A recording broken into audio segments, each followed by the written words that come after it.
Oh là. Joueur de football 1970.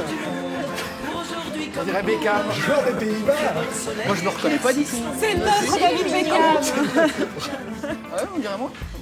Les cheveux, oui, je suis Corinne d'accord. Touzé est notre invitée ce matin.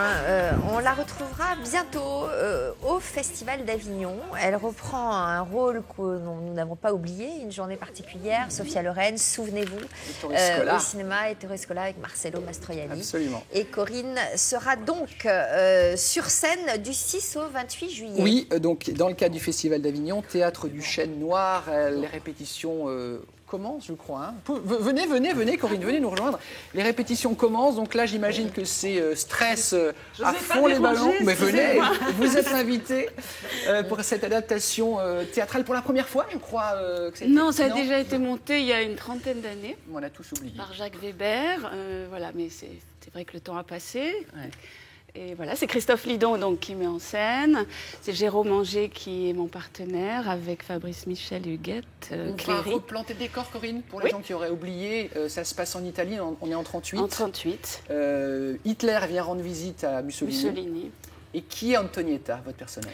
Antonietta est une mère de famille de 5 enfants qui vit, comme beaucoup de ces femmes-là, à cette époque-là, sans trop réfléchir. C'est-à-dire, on fait des enfants, on s'occupe de sa maison, sa famille, du ménage, de la cuisine, et la vie va. Soumise, hein, et la vie va, voilà.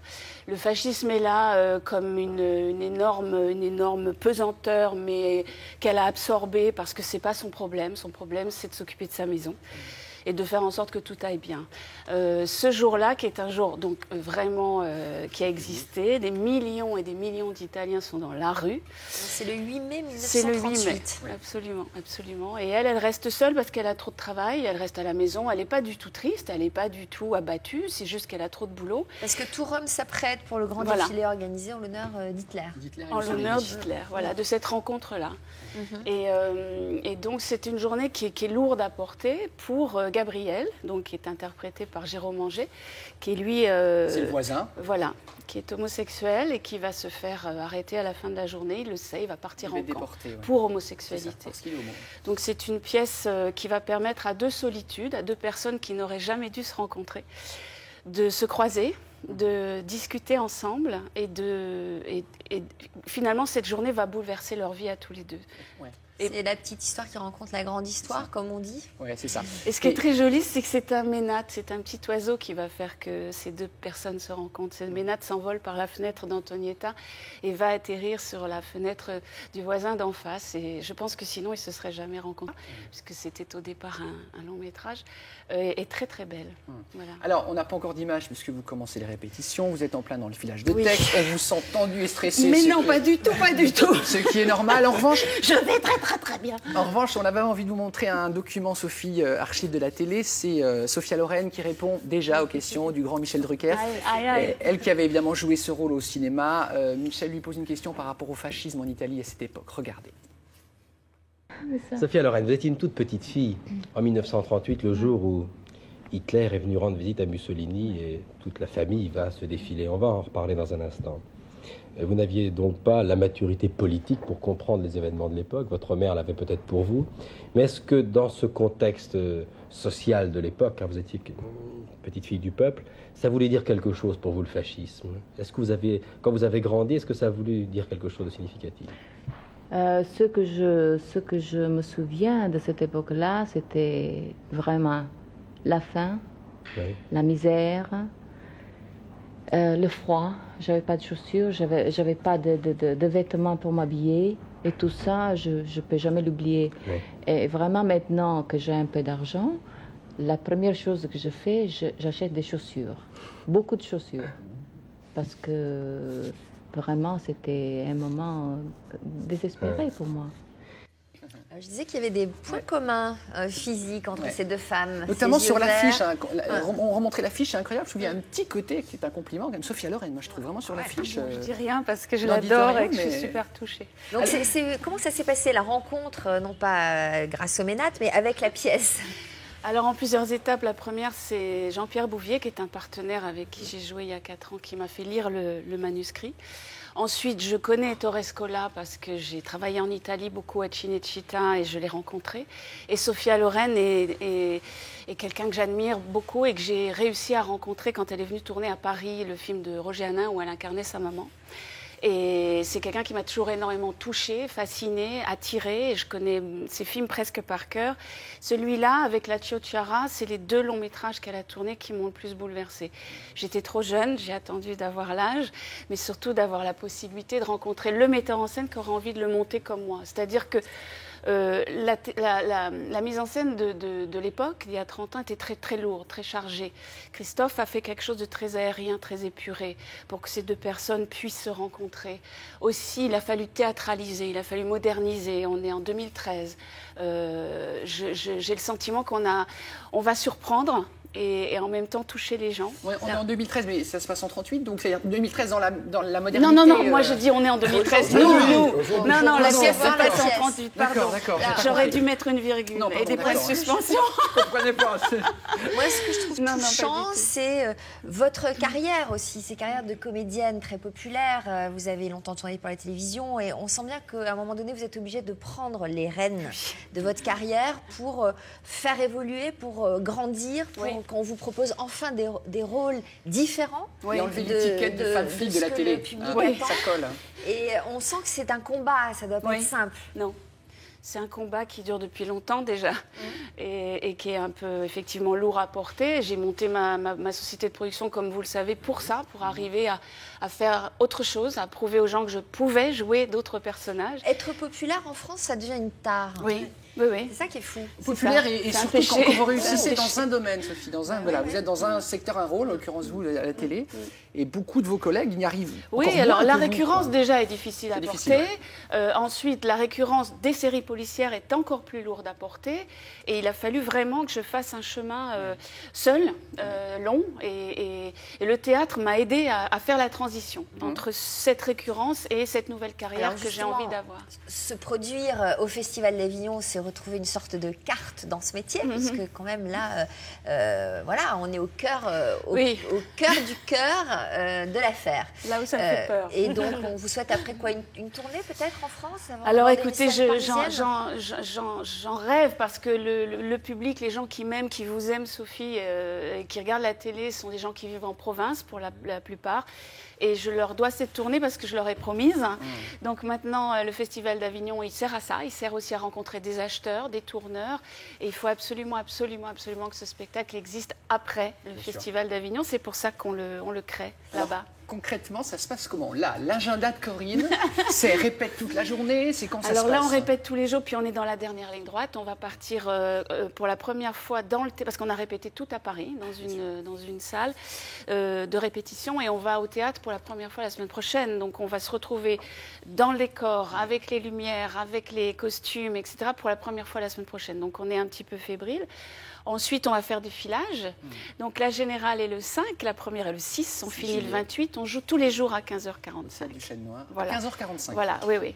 Alors, parallèlement à ça, il y a des projets sur le service public. Ça aussi, c'est une bonne nouvelle. Je suis très fière, oui. Mais c'est-à-dire que le succès du film que j'ai produit pour France 3 l'hiver dernier, Le Crime oublié, a fait que on me propose à nouveau sur le service public des choses, parce que bon, voilà.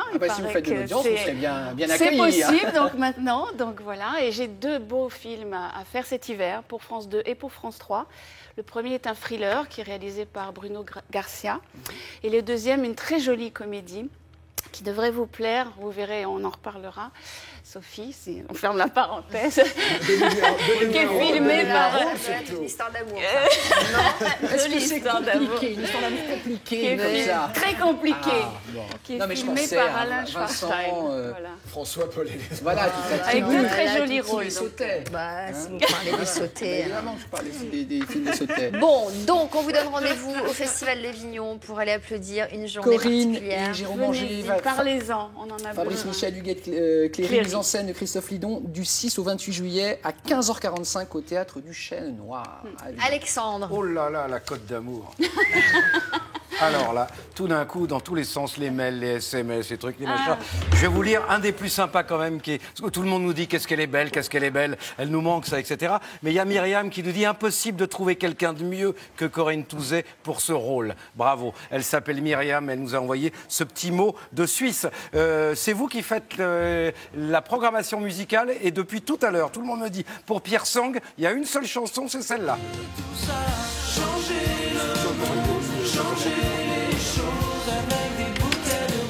Alors, on va les consommer, les fleurs, cette semaine. Est-ce qu'on a vu l'affiche avec Corinne? On peut la revoir. C'est vrai qu'elle a la Lorraine sur cette affiche. Regardez, magnifique. Demain, pas de C'est au programme. Demain matin, nous ne serons pas là en direct puisque France 2 diffuse en direct l'hommage national rendu aux Invalides à Pierre Mauroy, ancien Premier ministre sous le gouvernement de François Mitterrand. J'imagine que ce sera commenté par Marie Drucker, je pense. Hein, oui, voilà. Alors, cette recette des Gyoza. Gyoza. Des gyoza ou on va appeler mandou en coréen. Ce sont des raviolis. En fait. Ça n'arrange pas plus.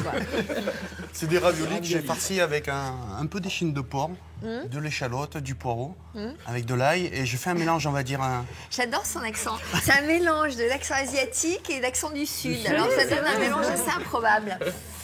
Alors, et j'ai incorporé des éléments qui me tiennent à cœur, qui me ressemblent, c'est-à-dire des coquelicots, des fleurs de pâquerette. les coquelicots, ça vous ressemble? Ça, c'est pour ma femme, ma petite femme. Ça. Bon, très bien. Alors, montrez-nous maintenant la recette. Alors. Voilà, la recette, on peut voir dans l'assiette. Ouais, ce que Ici. ça donne. Ce sont des petits gyoza, mandou ou ravioli, Joli. que j'ai accompagné de fleurs de pétales de coquelicot, que j'ai juste rincé à l'eau froide, tout simplement, et de feuilles de pâquerette. Je croyais que c'était toxique, les coquelicots. Alors, il y a deux types de coquelicots. Fleurs de coquelicot, ça vient de la famille des pavots. Et par rapport à la coquelicot que nous, on connaît, si on le ramasse dans un lieu qui n'est pas traité, c'est ça qui est très important, on peut le consommer. Alors, ces raviolis, ils sont cuits comment, là? Parce qu'ils sont durs. Voilà. Alors, ces raviolis, je les ai cuits dans une petite poêle avec un peu d'ail, de l'huile d'olive, tout simplement pendant 7 minutes de chaque côté. Ils sont croustillants. Allez, Corinne. Vous nous montrez à quoi ils ressemblent, les raviolis? Il y en a ou pas, là? Non. Alors, J'en ai ici. alors, le bouillon, ça sert à quoi, Pierre? Alors, on va peut-être faire la recette, parce que c'est quand même ce qui nous intéresse. Alors, je vais vous expliquer. J'ai fait cuire pendant 7 minutes les raviolis avec un peu de gousse d'ail, de l'huile d'olive. Ouais. À côté, avec tous les parures de fougères, Oui. de fleurs de pâquerette, de légumes, j'ai réalisé un bouillon. Dans le bouillon, j'ai incorporé du soja, du vinaigre de riz et on va dire un petit vin japonais qu'on appelle le mirin, Sophie, qui apporte vraiment ce côté acide. D'accord. Ces raviolis, on les trouve où? Comment ça s'achète? Alors, ce qui se passe, c'est vrai qu'il y a une communauté sur Paris, asiatique, Ouais. dans la rue Sainte-Anne. Moi, je conseille à tout le monde d'y aller, d'acheter des paquets de ravioles, parce que c'est vraiment pas évident à les réaliser. Donc, avant de les faire cuire à la poêle, on les farcit. Voilà. Et vous mettez quoi à l'intérieur? Alors, vous avez un disque de riz. À l'intérieur, j'ai mis une petite farce à base d'échine, d'ail, poireau. J'ai mis au milieu et j'ai renfermé comme si c'était une raviole. Comme on le fait en France. C'est très simple. C'est délicieux. C'est vraiment délicieux. Ça croustille. Alors, donc la farce, c'est fait. Ensuite, ça cuit dans de l'huile à la poêle. Exactement.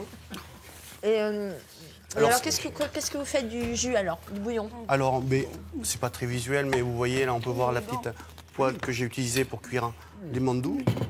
À côté, pour faire réaliser la sauce, ce qu'il nous Donc, faut. vous mettez quand même des pétales d'ail pour parfumer un peu dans la poêle? Et de fougères. Et de fougères. Ça donne un côté un peu fumé. Exactement. Ouais. Et vous voyez, je trouve ça, c'est fantastique. Où est-ce Moi, qu'on achète la fougère? Alors, moi, je l'ai ramassé ce week-end dans les bois de Versailles. Ah ouais. Alors, ensuite, le bouillon. Alors, avec le bouillon, j'ai réalisé une sauce où j'ai mis le bouillon avec du soja qui est derrière. Soja, huile de sésame, de l'huile d'olive toujours et un jus de citron jaune. Et le bouillon. Et le bouillon. Et tout alors, ça, à partir de là, donc vous mélangez tout ça? voilà, je vais vous montrer. Ben oui, montrez-nous. Il y aura la recette sur le site, Sophie, Oui, mais quand même. pour qu'on puisse la reproduire quand même. Voilà. Alors, un peu de bouillon. Un peu de sésame, faut ouvrir la bouteille.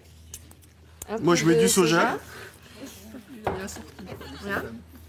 Un Et peu d'huile d'olive. c'est l'huile qui va émulsionner en fait votre sauce. D'accord. Ah, Donc, Moi, j'en ai donc, réalisé un peu le ici. bouillon, vous le faites pas réduire. Et non. D'accord. Comme ça, vous pouvez garder vraiment les propriétés, on va dire, organoleptiques et surtout tout ce qui est minéraux, vitamines. Vous abîmez pas. pas encore. Ah, donc on le fait avec le. C'est vraiment délicieux. Donc, est-ce que vous avez défini ce qu'apportaient les fleurs, à part la beauté? Est-ce que vous avez senti le goût? C'est à nous la question. Bah oui, c'est à vous. Ah, oui. non, moi non. Non, c'est en texture. Il y a une petite amertume après par rapport à l'écume. Exactement. Mais c'est très ça. bon. C'est long en C'est bouche. délicieux. Non, c'est J'aime délicieux. bien, moi, parce qu'on sent, apporte un peu de bouquet, on je sent un peu d'ail, mais pas trop. Vous en mettez vraiment ou c'est juste pour parfumer la On poêle? ramasse les copies dans 3 minutes. Alors, Oui, il reste 3 minutes, hein, donc moi je veux bien, Non, je veux mais bien les vous raconter gyoza ma sont vie. délicieux. Non. il reste 3 minutes. Voilà, je veux bien vous raconter ce que j'ai fait ce week-end. Bah non, justement, je vous raconterai pas. Je vais vous faire un petit appel à témoin, vous voulez? Oui, oui, je veux bien, oui. Histoire de plomber? Non. Non, alors non. Alors je vous parle pas du chien malheureusement que vous avez perdu et la question est est-ce qu'on doit remplacer son chien par, oui, par le ou même. pas? Alors d'abord le remplacer, c'est une bonne question parce que malheureusement les petits toutous Ce sont les ils gyoza sont pas chez éternels, les chiens ou les chats. ce Et que est-ce je qu'on vais doit faire, c'est prendre que je vais tout de vous suite faire un goûter. autre chien, un autre chat et le même? On attend vos témoignages et on en parlera très très bientôt avec Yves Layani et je sais que ça va vous Voilà, faire Sophie, je vous beaucoup déclare ma réagir. flamme. Alors, C'est une petite raviole. Ma pâquerette. regardez quand même l'intérieur de la raviole. Ça s'appelle comment, redites le nom du ravioli? Gyoza, on va Gyoza. dire au Japon. Alors, donc c'est un petit disque que vous allez farcir. Comment il tient? Alors, ce qui se passe, c'est que je vais chercher tout de suite les feuilles de riz. Non, ça va, Sophie, je peux peut-être demander à Corinne si. Alors, le thé du jus noir. Non, mais ce qui m'intéresse, tous les c'est jours. savoir si les artistes, vous mangez avant ou après vous? Parce qu'en général, les artistes ont un peu peur avant d'entrer en scène. Alors, moi, normalement, je mange après. Alors, voilà. Je vous montrer l'exemple. Après, je Donc dors ça, sur le c'est plateau. ça Si vous ressemble voulez à que ça. je dors en jouant. Et il est dans cet dors état-là en quand on l'achète? Exactement. Il est déjà aussi souple? Il est aussi souple, il est fait. Ah, Vous n'avez rien à ça y est, faire, Sophie. là, de montrer. Tout à fait, ça y est. Exemple. Là, j'ai pas mis la farce de viande parce que j'en ai plus. Ah, il y en a plus. Il y a des jours, mais c'est lundi, ça va. Bon, donc alors on a dit de l'échine de porc, de l'ail, et puis et vous fermez avec de l'eau, c'est ça? Voilà, je mets un peu d'eau et regardez, la technique, c'est que quand vous avez la farce comme ça, Ouais. vous rabattez la feuille de riz. Voilà, et ça va tenir tout seul. Ça va tenir tout Et seul. dans la poêle avec l'huile, ça va pas se décoller. Bon, eh bien nous, on va se décoller. Hein. Qu'est-ce qu'on passe l'après-midi, Sophie? C'est l'origami, en fait. Voilà. Eh bien merci Pierre Sang. À mercredi. Peut-être. À mercredi. Merci beaucoup. Merci. Très bien. À 14h, spécial mariage. Le thème du jour, juste avant la cérémonie, ils ont renoncé à se marier. On en connaît, on en connaît. Voilà, parfois il vaut mieux renoncer avant. hein. Ça coûte moins cher. Ça coûte moins cher. Avec les invités. Merci, bonne journée sur France 2, Corinne Touzé au Festival d'Avignon et puis peut-être en tournée dans toute la France après. On vous en reparlera. Merci, au revoir, à mercredi.